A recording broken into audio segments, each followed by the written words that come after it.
Hello guys, welcome to my channel. তো দেখো, আজকে আমি তোমাদের সাথে একটা এগ চিলি রেসিপি শেয়ার করবো। তার জন্য দেখো, আমি এগগুলোকে এরকমভাবে ঠিক কেটে নিয়েছি। আমি এখানে টোটাল 7খানা এগ নিয়েছি। আর উপকরণ হিসাবে এখানে আমি নিয়েছি পেঁয়াজ, লঙ্কা কুচি, আদা কুচি, রসুন কুচি, ধনেপাতা, ক্যাপসিকাম আর টমেটো। তো ফার্স্টে আমি এখানে কড়াই বসিয়ে নেব। আর এখানে 2 চামচ মতো আমি সাদা তেল অ্যাড করব। তো এখানে আমি 2 চামচ মতো সাদা তেল দিয়েছি। এরপর আমি এখানে অ্যাড করব হচ্ছে রসুন কুচি, আদা কুচি আর এখানে লঙ্কা কুচি। আদা, রসুন আর লঙ্কা এখানে আমি অ্যাড করে দিলাম। একদম হালকা এগুলোকে আমি তেলের সাথে নেড়ে ছেড়ে নেব। এরপর এখানে অ্যাড করব পেঁয়াজ কুচি। খুব তাড়াতাড়ি রান্নাটা হয়ে যায়। এরপর আমি এখানে ক্যাপসিকাম কুচি অ্যাড করলাম। এটাও ভালো করে একটু সব কিছুর সাথে মিশিয়ে নেব। এরপর পেঁয়াজগুলো এরকম হালকা ভাজা হয়ে যাবে।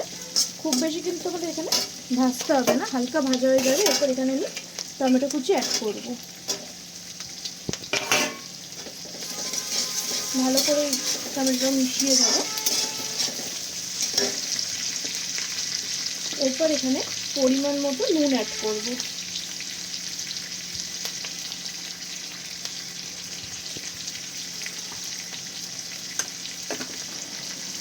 তারপর এখানে আমি ঝালের জন্য অল্প একটু গুঁড়ো লঙ্কা অ্যাড করছি। যেহেতু কাঁচা লঙ্কা দিয়েছি, তাই বুঝে গুঁড়ো লঙ্কাটা আপনারা ব্যবহার করবেন। তারপর আমি এখানে অ্যাড করব কাশ্মীরি লাল মির্চ কালারের জন্য। তাহলে ভালো করে সব কিছু একসাথে আমি আবার মিশিয়ে নেব। আচ্ছা, টমেটোটা এরকম হালকা গলে গলে আসলে এখানে আমরা অ্যাড করব টমেটো কেচাপ।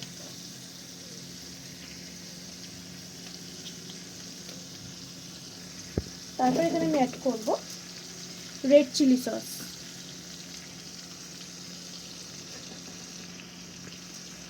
এরপর আমি এখানে অ্যাড করব সোয়া সস। আমি এখানে ডার্ক সোয়া সসটা ইউজ করছি।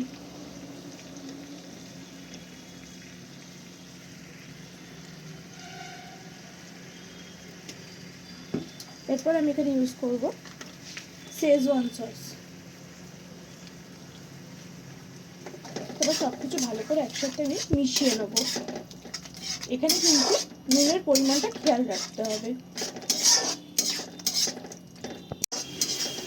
তো সসটা হালকা এরকম কড়াইতে নেড়ে এরপর আমি এখানে ডিমগুলো অ্যাড করে দেবো। তো সব ডিমগুলো আমি এখানে দিয়ে দিয়েছি। এরপর আমি হালকা হাতে এগুলো মিক্স করে নেব।